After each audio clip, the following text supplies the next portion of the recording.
Hello दोस्त, RRC group D replacement dB सभी यूआर के पीटी क्वालिफाई कैंडिडेट को जॉब मिलेगा ऐसा लग रहा है। फोर्थ डीबी में एक भी कैंडिडेट को नहीं लिया है, नहीं कटअप दिया है। फिफ्थ डीबी भी आ सकता है, अभी भी उम्मीद रखिए, लेकिन धीरे धीरे संख्या कम होते जाएगा। अभी का पैनल जो डीबी आया है उसके लिए आपको 4 कम्युनिटी हैं, SC ST OBC EWS. Future में इन्हीं का ज़्यादा आ सकता है। यूआर के कुछ कैंडिडेट रह गए हों तो मुश्किल है, कटअप के हिसाब से तो दिख रहा है ख़त्म हो गए हैं। आरआरसी जयपुर एनडब्ल्यूआर का, यानी पहला आरआरसी ऐसा जिसमें यूआर के कैंडिडेट लगभग ख़त्म हो चुके हैं। कुछ में और भी हैं, मुंबई में भी कुछ लास्ट पोजीशन पे हैं, और कई सारे आरआरसी में कम है, कई सारे तो अभी सेकंड डीबी भी नहीं शुरू किए हैं। यहाँ भी वेटिंग से करीब 700 प्लस लोगों को जॉब मिल चुका है, यानी डीबी में बुला चुका है। कैंडिडेट जाए या ना जाए या मेडिकल अनफिट हो, वो उनकी इशू हो सकती है, लेकिन रेलवे ने 710 लोगों को अभी तक कॉल कर दिया है, सेकंड, थर्ड और फोर्थ डीबी रिप्लेसमेंट डीबी तक। यहाँ पे डिटेल में देखेंगे तो डिटेल में आपको वेबसाइट पे ही जाना पड़ेगा। ऑफिशियल वेबसाइट पे यहाँ आपको लिंक करता हुआ मिल जाएगा, और यहाँ लिंक करते हुए देखेंगे तो इसमें आपको ये 4 डीबी का लेवल 1 का आपको मिल जाएगा। इसे आप डाउनलोड कर लेंगे तो 105 कैंडिडेटों का लिस्ट है। 105 कैंडिडेट में शुरुआत एससी कम्युनिटी से होता है और ख़त्म ईडब्ल्यूएस पे होता है, यानी यूआर के लिए नहीं है। कटअप आपके सामने है, 58 तक आ गया है।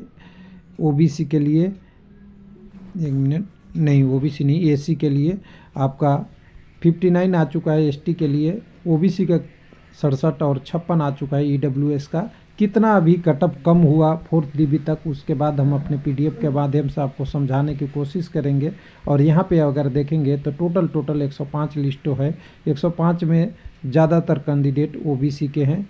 अगर शुरू कर रो देखेंगे, ये वाला रो, तो ये आपको यहाँ पे एससी एसटी के पहला रो है, दूसरा तीसरा रो एकदम बिल्कुल ओबीसी का है, और थर्ड रो में भी ईडब्ल्यूएस के नीचे के कुछ कैंडिडेट को छोड़ दिया जाए तो थर्ड रो में भी 50% के आसपास। फोर्थ रो में आपका ओबीसी के लिए है, यानी कह सकते हैं ओबीसी और एससी यहाँ थोड़ा सा और कैंडिडेट हैं, यानी कुल मिला के कह सकते हैं ओबीसी की संख्या ज़्यादा है और यूआर का एक भी कैंडिडेट नहीं है। यहाँ कटअप देख के भी आपको पता चलता होगा।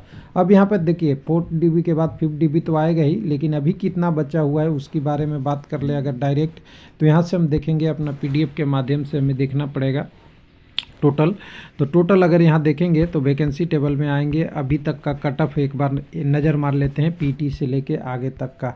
तो देखिए, एक मिनट में इसको थोड़ा सा ब्राइटनेस बढ़ा दूँ, आपको दिखे थोड़ा।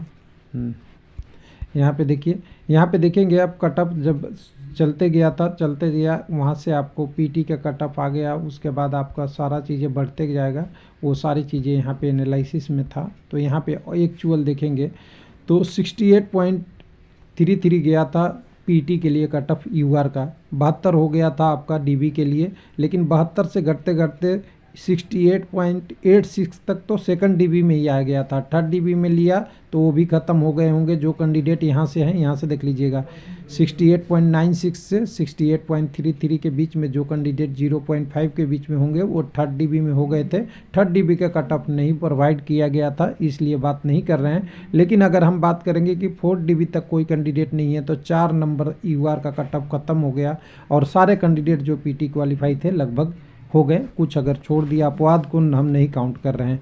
उसके बाद अगर बात करेंगे आप एससी कम्युनिटी का, तो 59 से आपका 58 तक आ गया है एससी कम्युनिटी का कटअप 0.91, यानी 1 नंबर तक पहुंचने वाला है। उसी तरह एससी कम्युनिटी में 1.84 कटअप कम हो गया है। कोई लोग कहते थे 1 से ज़्यादा नहीं जाएगा, चला गया। ओबीसी का 0.87 भी चला गया, ये भी 1 तक फ्यूचर में तो 1 प्लस होगा ही, यानी जो 1 से कम है वो 1 से तो ज़्यादा होगा ही। और ईडब्ल्यूएस का तो आप देख ही सकते हैं, टोटल अभी कटअप आने के बाद 1.99, यानी 2 नंबर, यानी 2 नंबर यूआर का, उससे 2 को से डिवाइड कर देंगे, यानी 4 डिवाइडेड बाई 2 नंबर ईडब्ल्यूएस का, 2 डिवाइडेड बाई करेंगे 1 तो ओबीसी का आ जाएगा 1, यानी 2/2 ये 1 आ जाएगा। बाकी आपका कम्युनिटी का यहाँ पे ईडब्ल्यूएस, यहाँ एसटी कम्युनिटी का भी लगभग 2 नंबर हो गया है, यानी कटअप ठीक ठाक क्लियर हुआ। लेकिन अगर कटअप क्लियर होने के बाद कितने लोगों को ले लिया इन्होंने अभी तक, सेकंड, थर्ड, 4 DB तक, उसकी भी डाटा एक बार बता दें कि पहला DB में आपको जितना कैंडिडेट लिए थे उसके बाद सेकंड DB में 346 लिया था और थर्ड DB में 268 और अभी जो DB आया है 105, टोटल 719 कैंडिडेट को ले लिया। और टोटल वैकेंसी यहाँ देखेंगे तो टोटल वैकेंसी अगर कहें, टोटल वैकेंसी एक बार देखिएगा 719 कैंडिडेट अवेलेबल। कहाँ आ गया जी, हाँ वैकेंसी ओपन फॉर एक सर्विसमैन छोड़ के टोटल अगर वैकेंसी कहेंगे तो 5100 कुछ था, ये देखिए 5109, यानी अभी एक बार और वेरीफाई कर लेते हैं एक्चुअल से, हाँ 5249 वैकेंसी था, इसका 710 यानी करीब करीब कहिएगा तो 15-16% के आसपास कैंडिडेट आ चुके हैं, यानी 15% कैंडिडेट ठीक वेटिंग में है। लेकिन पहले 50% वेटिंग होता था, इसको 15 को 50 तक ले जाना चाहिए आरआरसी को, और जितने पीटी क्वालिफाई बचे हैं उनको आगे बढ़ाना चाहिए। ऐसे भी एलपी की वैकेंसी आप देख ही रखे हैं, 5696 आई है, ऊँट के मुंह में जीरा वाला जैसा। तो जो कैंडिडेट पीटी क्वालिफाई हैं, मेहनत कर चुके हैं, जिन्होंने सारा कंपटीशन फाइट कर लिया है, उनको तो कम से कम जॉब दे ही दे, चाहे वो किसी कम्युनिटी के हो। इसी उम्मीद के साथ 5वें DB के लिए जल्दी आए सूचना और इन कैंडिडेटों का DB हो जाए, फिर पैनल आ जाए। थैंक यू, धन्यवाद।